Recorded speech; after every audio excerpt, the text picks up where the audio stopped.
ایک دن بیساکھی کی تپتی دوپہر کو، جبکہ دھوپ اپنے جوبن پر تھی اور گرمی کی حد نہ تھی، عین اسی وقت مکرجی خاندان کا دیوداس اسکول کی کوٹھڑی کے کونے میں ایک پرانی چٹائی پر ہاتھ میں سلیٹ لیے بیٹھا ہوا تھا۔ وہ کبھی آنکھیں بند کرتا، کبھی کھولتا، کبھی ٹانگیں پسار لیتا، پھر سکوڑ کر ایک جمائی لیتا۔ اداسی اس کے چہرے پر چھائی ہوئی تھی۔ وہ کسی گہری سوچ میں ڈوبا ہوا تھا۔ اسی لمحے اس نے فیصلہ کر لیا کہ اتنے اچھے وقت میں پتنگ اڑانے اور میدان میں گھومنے کی بجائے اسکول میں بیٹھے رہنا ٹھیک نہیں۔ اسے ایک ترکیب سوجھی اور وہ ہاتھ میں سلیٹ لیے اٹھ کھڑا ہوا۔ اسکول میں اس وقت کھانے کی چھٹی تھی۔ لڑکوں کا جمگھٹ طرح طرح کی شرارتیں کرتا ہوا قریب ہی برگد کے درخت کے نیچے گلی ڈنڈا کھیل رہا تھا۔ ایک بار دیوداس نے اس طرف دیکھا۔ اسے کھانے کی چھٹی نہیں ملا کرتی تھی، کیونکہ گوبند پنڈت کئی بار آزما چکے تھے کہ وہ ایک بار اسکول سے باہر جاتا اور پھر لوٹ کر آنا پسند نہ کرتا۔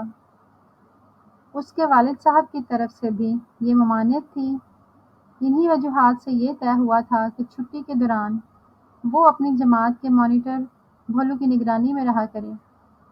صرف پنڈت جی اسے دن خمار کی وجہ سے آنکھیں بند کیے سو رہے تھے اور جماعت کا مانیٹر بھولو ایک کونے میں پڑی ہوئی بغیر ہاتھ پیر کی بینچ پر چھوٹا پنڈت بنا بیٹھا تھا۔ کبھی تو بڑے غور سے وہ لڑکے کا کھیل دیکھتا اور کبھی دیوداس اور پاروتی پر ہلکی سی نظر ڈال لیتا۔ کوئی ایک ماہ ہوا تھا کہ پاروتی پنڈت جی کی نگرانی میں آئی تھی۔ شاید پنڈت جی نے اسے تھوڑے سے عرصہ میں ہی اس کا من لبھایا تھا، اس لیے وہ خوب محنت کے ساتھ سوئے ہوئے پنڈت جی کا تصویر قاعدے کے آخری صفحہ پر کالی سیاہی سے بنا کر ایک اچھے مصور کی طرح دیکھ رہی تھی کہ اس کے ہاتھ کی بنائی ہوئی تصویر کہاں تک پنڈت جی سے مل رہی ہے۔ یہ نہیں کہ وہ اصل کے ساتھ بالکل مشابہت رکھتی ہو، لیکن وہ اتنے میں ہی لطف اندوز ہو رہی تھی اور اپنے دل کو تسلی دے رہی تھی۔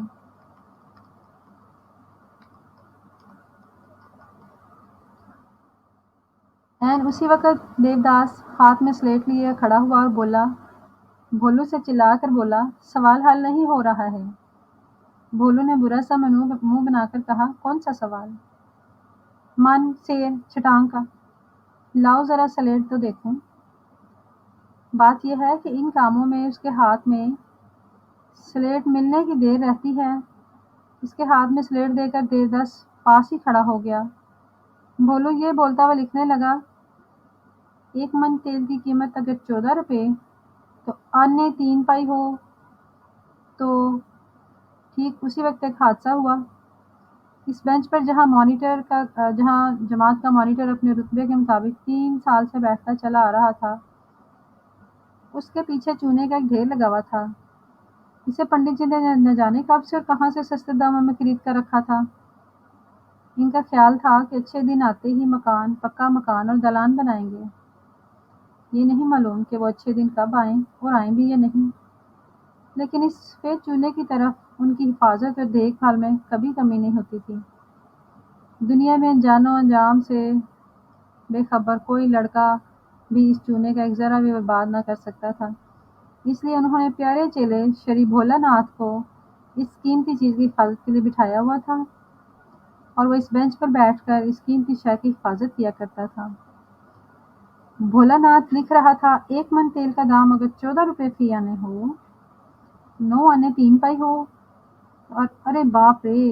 اس کے بعد ایک دم شور و غل شروع ہو گیا اور وہ پاروتی بھی زور سے چلا کر تالیاں بجا کر زمین پر لوٹنے لگی۔ اچانک جاگے ہوئے گوبند لال جی سرخ آنکھیں لیے ایک دم اٹھ کھڑے ہوئے۔ انہوں نے دیکھا کہ درخت کے نیچے لڑکوں کا گروہ ہو ہو کرتا ہوا دوڑا آ رہا ہے۔ اس وقت انہیں یہ دکھائی پڑا کہ ٹوٹی ہوئی بینچ پر ایک جوڑا پیر ناچتا ہوا گھوم رہا ہے اور چونا جوالا مکھی کی طرح بکھر رہا ہے۔